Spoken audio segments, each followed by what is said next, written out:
Отворени за згрижување, но претежно на здрави деца. За најмалите диабетичари проблем е посетувањето градинка, бидејќи негувателките не се обучени да им измерат гликемија и да им ја дадат неопходната доза инсулин, алармираат здруженијата. Родителите кои сепак одлучуваат да им ги доверат своите деца на институциите, постојано се во грч дека состојбата може да им се влоши. Во исчекување се на повик од градинката за да дотрчаат и навреме да му ја дадат терапијата на своето дете. Онлайн сум нон-стоп, не работам.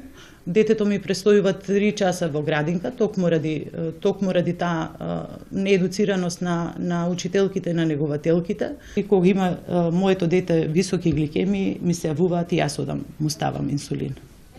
Во општина Киселавода само едно медицинско лице се грижи за здравието на децата во вкупно 13 објекти.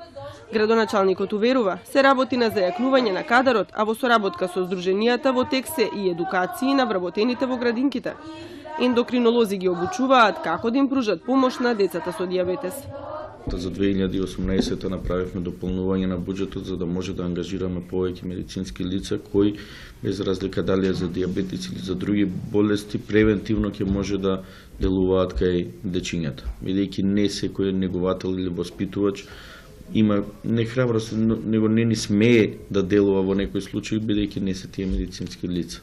Родителите бараат и современа терапија, апарати за континуирано следење гликемии кај децата. Проблем остануваат и инсулинските кризи. Траат кратко, но често се повторуваат.